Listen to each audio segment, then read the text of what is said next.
Now, when the spectators arrive at the stadium, they may not realise that the riders have been in place here on the pits for possibly a couple of hours at least. They'll be busy preparing for the most important part of our sport, the racing out on the track. Well, in that time, the track has been lovingly prepared. Yes, it has, and everything in the stadium is ready. But what are the riders going through? We asked Neil Middleditch, himself, of course, a former rider, to tell us what it's like for the riders to build up to the race meeting.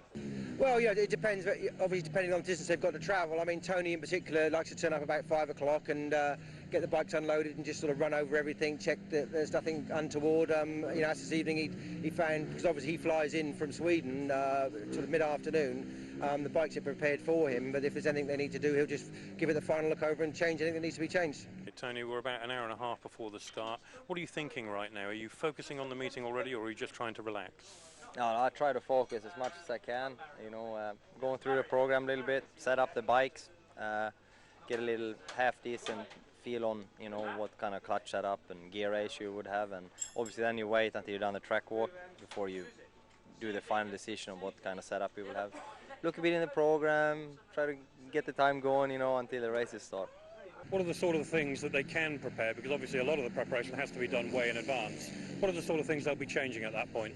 Well, really, I think like the basic washing of the bike and, you know, putting the wheels in the gears, they can sort of do, but clutch preparation, sometimes they'll have a look at that, and if you're not happy with that, carburation sometimes, jetting, you know, depends on the weather, track conditions, that sort of thing, and that, you know, sort of gearing, again, they put a standard gear on for Poole, which they normally run, but then they come down, the conditions might be a bit grippy or a bit slick, and in which case I'll change it. How much different is it for a rider to prepare for an away track than it is to come here every week?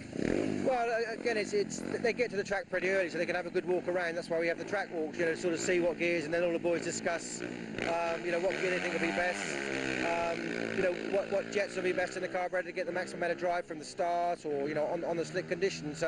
It's, you know, you basically know what the track's meant to be like, but as often happens, they'll sort of know that we like our track, say, slick perhaps, and then they'll put a load of dirt and try and mess us up. Well, we've already seen the riders on their track walk, and we've heard from Lee Adams in one of our previous editions what it is that they talk about and how they weigh up the conditions. But what is it about the changing room talk that Neil Middleditch can bring to bear, and can he make an influence on the riders, and what is it that the riders perhaps tell him? Oh, basically, I mean, it depends on who we've got, who we're racing against, and I sort of look at the danger men in the team and say these are going to be the boys, you know, we've really got to look out for. But then there's sort of sleepers, if you like, who can be very dangerous, so we've got to be very prepared for them.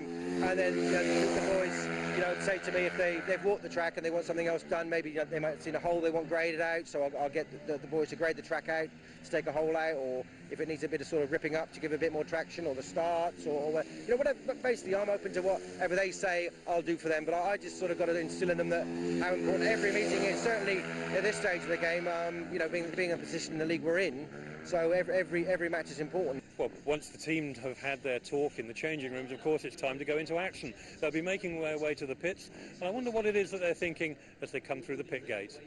Yeah, just get a nice setup on the bike and, you know, look at the track and try and just work it from there, really, you know, just try and get your gear ratios right and stuff like that, so, and try and think about winning a meeting, I guess. I think they just focus themselves. I mean, riders have different preparations. I mean, Tony's one of those sort of guys, everything's ready for him. He might sit down now and, you know, have a drop of coffee and check his goggles are all up together and just sit there and sort of focus on the first. I think Tony's, you know, and Lee, well, all the top boys, they visualise races. They look at races, they look at the track and they think, well, you know, they can do this with the track conditions permitting, and they race races before they actually race them, I think, a lot of them. It always seems strange to me that the riders talk about their focus, and they're absolutely focused, and then all of a sudden they're being got out and they've got a parade for the public, which is a great thing, and the public love to see them. But how does that affect a rider? I don't think it affects them. I think it's all part and parcel of being a professional sportsman. I think any sport, it's, you know, the public pay their wages, and they have to. I don't say put up. That's the wrong word. They have to show the supporters who they are, and it's nice. I think they need that recognition, and the supporters need to see the riders. I think that's a very important part of it. PR is a huge amount of sport.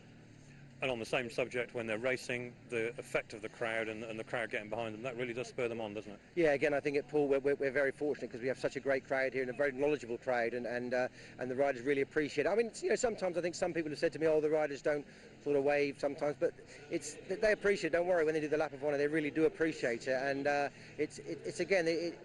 sprinters and their mind is so alert for those sort of 60 seconds.